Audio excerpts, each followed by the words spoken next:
ఈ మీనరాశి వారికి ఈ వారంలో మొత్తం 5 గ్రహాలు అనుకూలంగా ఉన్నాయి. ఎక్కువ శుభఫలితాలను, లాభాలను అందుకుంటారు. ఒక అవకాశాన్ని చేజిక్కించుకుని ఆనందిస్తారు. భాగ్యంలో వృశ్చిక రాశిలో రవి సంచారం వల్ల గట్టి పోటీని ఎదుర్కొంటారు. విజయం సాధిస్తారు. అధికారుల అభినందనలు అందుకుంటారు. ప్రభుత్వం నుంచి సహాయం అందుకుంటారు.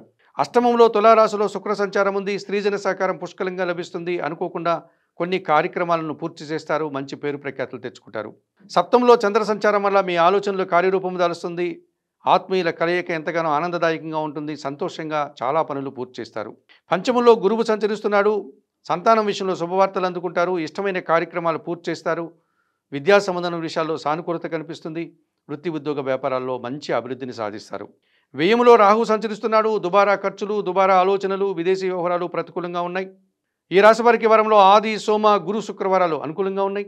దానాలు ఇచ్చేటువంటి క్రమంలో మినుములను కానీ, ఎర్రటి పండ్లను కానీ శనివారం రోజు పేదవారికి దానం చేయండి. స్తోత్రపారాయణ విషయంలో శ్రీ సూక్తం ప్రతినిత్యం చదువుకోండి. ఆలయ సందర్శన కార్యక్రమంలో భాగంగా మీనరాశి వారు చాముండేశ్వరి అమ్మవారిని కానీ, కనకదుర్గాదేవిని కానీ సందర్శించి నమస్కరించుకోవడం వల్ల మరింతగా మంచి ఫలితాలను అందుకోగలుగుతారు.